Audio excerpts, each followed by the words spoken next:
आदरणीय प्राध्यापक ML sir 2 शब्द बोलतील. मार्गदर्शन पर 2 शब्द. भूक लागली होती. हो सर बोलले ते 2 शब्द जेवायचे आले. बसा इकडे खुर्च्या रिकाम्या बसा. 2 मिनिटं.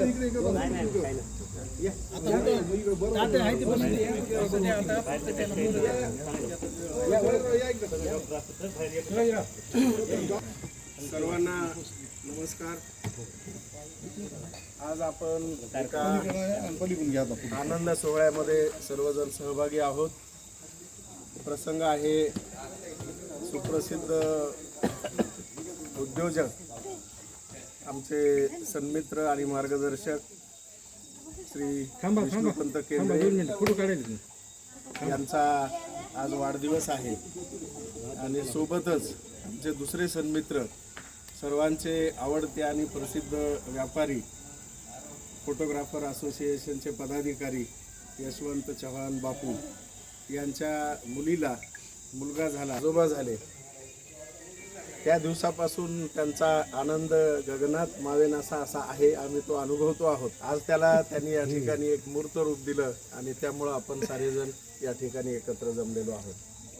आपला सूर्योदय ग्रुप आणि सूर्योदय ग्रुपवर प्रेम करणारे सर्व हितचिंतक, स्नेही मित्र, सर्व बंधू भगिनी, आपल्या सर्वांच्या वतीनं या दोन्ही सत्कार मूर्तींना आपण खूप खूप शुभेच्छा देऊयात.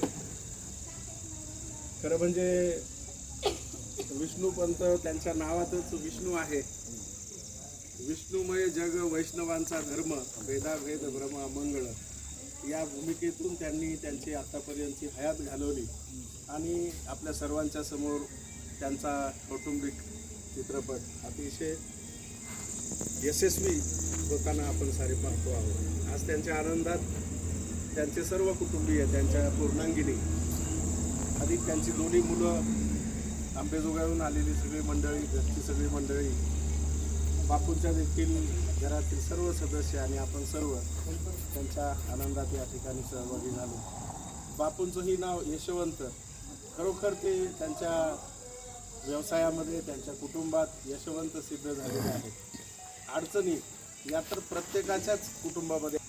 अडचण नाही असा माणूस पाठीवर कोणत्याही भूमीवर आपल्याला कदापिही दिसणार नाही. परंतु त्या अडचणीचा बाऊ न करता जी जगतात ती खऱ्या अर्थानं माणसं असतात आणि ते माणूस पण या दोघांनीही सिद्ध केलेलं आहे. तशा अर्थानं आज या आनंदाच्या प्रसंगी, परंतु थोडंसं खाली आपण ज्यावेळेस जातो तर पंतांच्याही घरामध्ये एक मुलीच्या संदर्भाने दुर्घटना झाली. आज कोणतं हे कुटुंब त्या सगळ्या गोष्टीला विसरलेलं नाही. किंवा बापूंच्या बाबतीत आपण पाहतो, बापूंचा मोठा मुलगा रोज त्यांच्यासोबत असतो.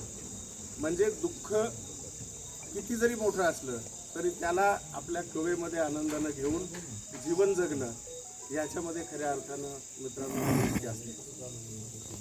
विष्णुपंतांच्या बाबतीत तुम्हाला आवर्जून सांगतो की त्यांची जी वाटचाल झालेली आहे ती अशा चांगल्या मित्रांच्या मधून, मार्गदर्शक लोकांच्या मधून झालेली आहे. परंतु स्वतःच्या घरी कुठलाही कार्यक्रम असू दे, आता आपले सूत्रसंचालक प्राचार्य कदम सर तात्या यांनी अतिशय त्यांचा सगळा लेखाजोगा त्यांच्या निवेदनातून घेतलेलाच आहे. त्यांच्या शेतातील वेळ अमावस्या असो का घरगुती कुठला कार्यक्रम असो का एखाद्या एकादशीच्या द्वादशीच्या निमित्तानं त्यांच्याकडे बोलावणं असेल, ते कधीही अगदी असं अचानकपणे कधी सांगत नाही. म्हणजे विष्णू शेठचं निमंत्रण जर घ्यायचं असेल तर ते एखाद्या कार्यक्रमाच्या 15 दिवस 8 दिवस आधी अशा पद्धतीने ते निमंत्रण देतात.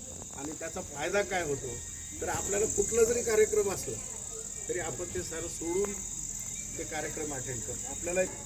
तर अशा पद्धतीनं त्यांनी त्यांच्या एकूण दिनचर्येमधला त्यांचा असा भाग आहे.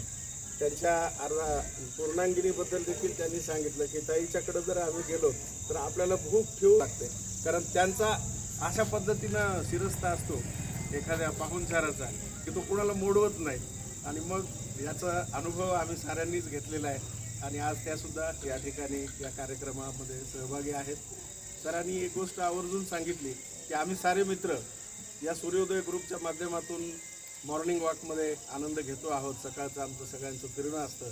5:30ला हे सगळे लोक डोंगरावर असतात. आम्हाला काहींना होत नाहीत तेही त्यांनी सांगितलं. आम्ही रविवारी आवर्जून त्या ठिकाणी जातो. आजच्याही रविवारी आम्ही तिथं होतो. परंतु महिलांसाठी खास करून त्यांनी एक विनंती केली आणि सांगितलं किंवा तुम्ही देखील फिरलं पाहिजे. बऱ्याचदा महिला वर्गाकडून आपल्याला ऐकायला मिळतं, ते कॉमन आहे सगळ्यांना. काय बाजू असते, आम्ही सकाळी उठल्यापासून ते दिव्याची वात लावेपर्यंत कामच करतो. परंतु खरोखर मी आपल्याला एक विनंती करतो की हे काम किती जरी काबाड कष्ट स्वरूपाचं असलं तरी हा व्यायामाचा भाग अजिबात नाही. आणि त्याच्यामुळं व्यायाम हा व्यायामाच्याच पद्धतीनं करावा लागतो. तर आपण सर्वांनी आजच्या या निमित्तानं आपल्या कॉलनीमध्ये तरी का होईना पण प्रयत्नपूर्वक फिरण्यासाठी म्हणून वेळ काढला पाहिजे. तो आपण सर्व भगिनी तसा वेळ काढाल अशी एक आशा या आनंदाच्या प्रसंगी मी व्यक्त करतो. खरं म्हणजे आपल्या सगळ्यांना भोजनाचा आस्वाद घ्यायचा आहे. मध्यंतरात काही वेळ लाईट गेली होती, योग्य वेळी ती आली आणि अगदी आपल्या कार्यक्रमाची साक्ष नोंदवून गेली. पुन्हा आपण सारेजण या दोन्ही सत्कार मूर्तींना या ठिकाणी खूप खूप शुभेच्छा देऊया. खरं म्हणजे या सगळ्यांनी आनंद हा कसा साजरा करायचा असतो ते आपल्याला यातून एक वस्तुपाठ घालून दिला. आनंदाचे डोही आनंद तरंग, आनंदाची अंग आनंदाचे. तर हा आनंद आपल्या सर्वांना आज या दोघांच्या निमित्तानं घ्यायला मिळाला. त्यामुळं या दोन सत्कार मूर्तींच्या साठी आपण पुन्हा एकदा सुयश चिंतूया. त्यांना खूप सारं दीर्घायुरारोग्य लाभो. त्यांच्या कुटुंबाची, त्यांची खूप सारी आर्थिक, बौद्धिक, सामाजिक, धार्मिक अशा सर्व क्षेत्रातली भरभराट हो अशा शुभेच्छा देऊन मी या ठिकाणी थांबतो. धन्यवाद. धन्यवाद सर. यानंतर